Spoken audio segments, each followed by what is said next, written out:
now time for Comic News with Aimee Morgan.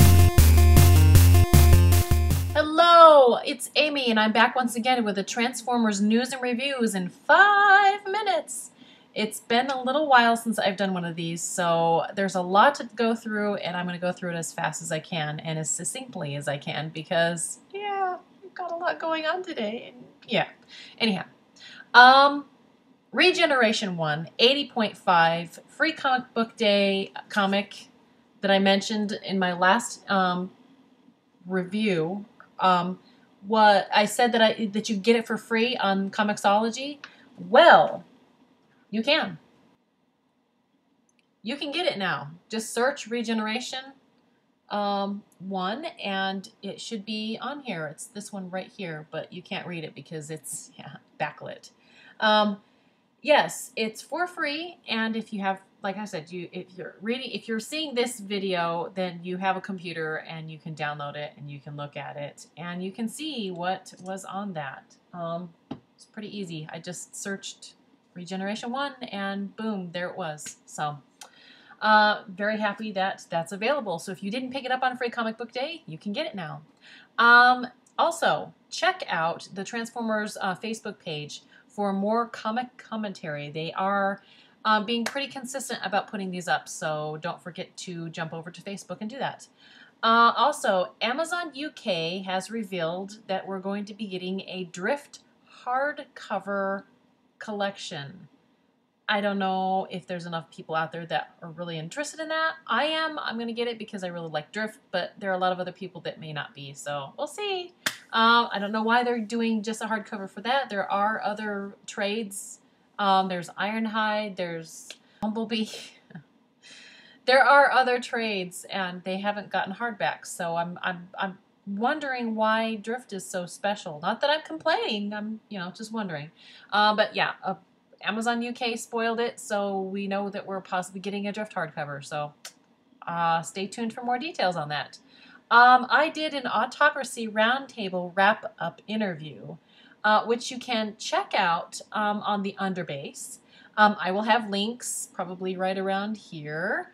And because I'm moving into the next bit of news, which has something to do with San Diego Comic-Con, which was one of their reveals at San Diego Comic-Con was that this creative team that did Autocracy will be coming back for a sequel called Monstrosity. So you can look forward to that. I'm not quite sure when it'll be coming out. I would guess that it'll be sometime in the next 6 months. Since they just announced it, they're probably working mad and crazy about it. I don't know if it's... I'm guessing that it'll still be a digital comic as well. Also out of San Diego Comic-Con, we got a couple more reveals. There will be a Fall of Cybertron digital comic, and it will be written by John Barber. And there's going to be a Transformers Prime comic titled Rage of the Dinobots, written by Mike Johnson and Marguerite Scott Wright. Set in the time of Exiles, the book that was the prequel book, one of those books that came out. There was Exodus, then there was Exiles.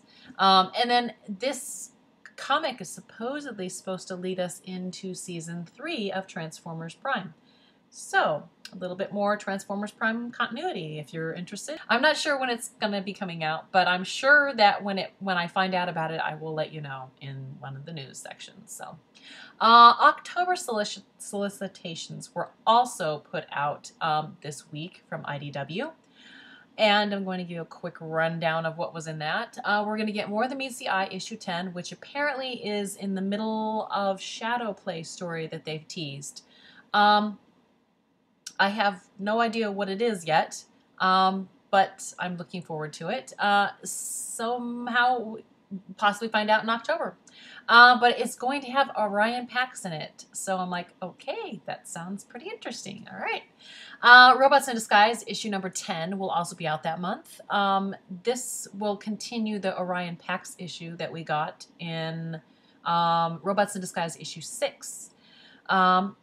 We are also going to be having Regeneration 1, issue number 84 that month. The only thing that I can tease about this one is that we might find out what's been going on Earth because Megatron, the blurb was that he's going to tighten his grip on Earth. So I was like, okay, well, maybe we'll find out more about that.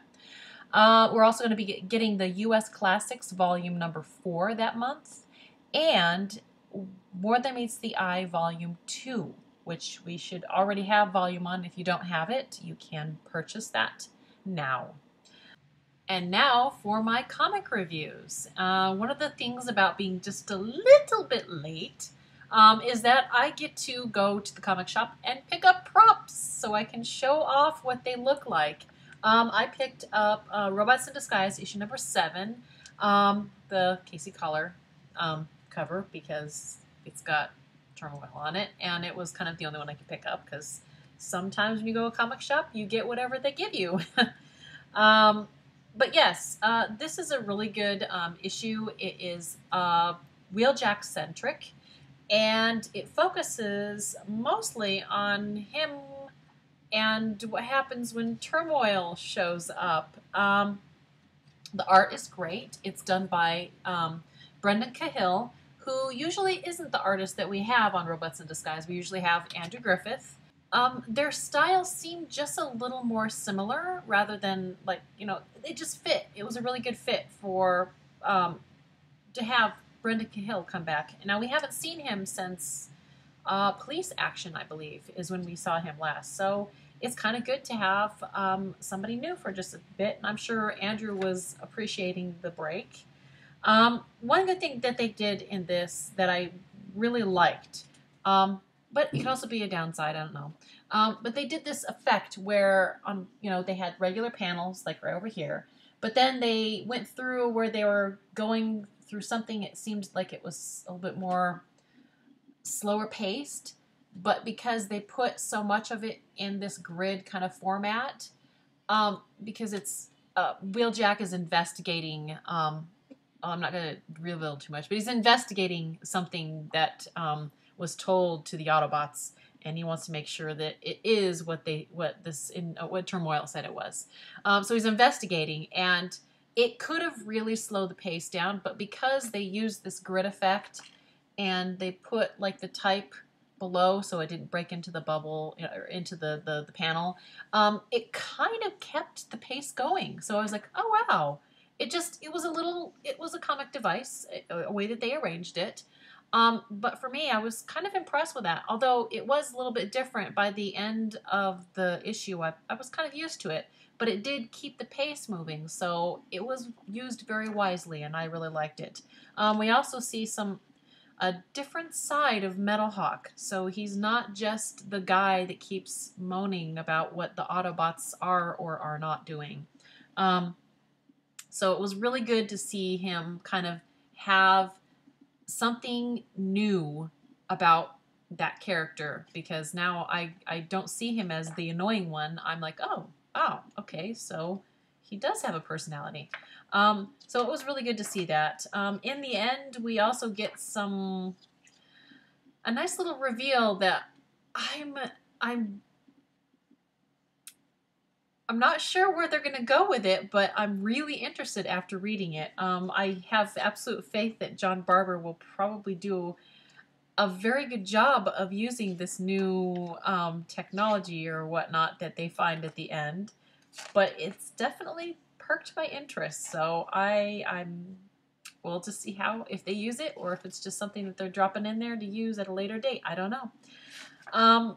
But yeah, this device that he has to find out about, there's a little reveal about it. So something to look forward to in this issue of Robots in Disguise, issue number 7.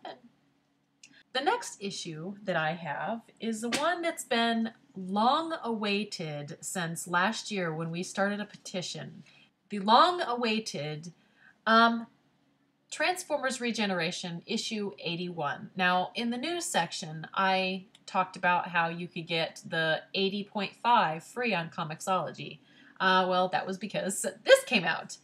So might as well have 80.5 along with issue number 81. So, yeah, a really great start. This issue sets into motion what's going on with the Decepticons, what's going on with the Autobots, This issue sets up a lot of conflict. Conflict within characters. The Wreckers are even in here. Just lots of little things that are going on between factions of the Autobots and between factions of the Decepticons. It's quite literally, it's just one conflict after the next. But then they also have a conflict that the Wreckers solve pretty quickly, even though they were told not to interfere. But hey, you can't tell it to the Wreckers without them interfering, right?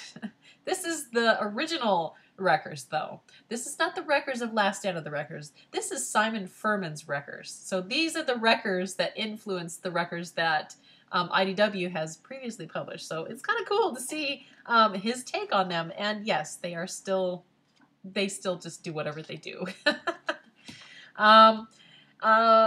It was just great. There's a conflict that Optimus Prime is dealing with.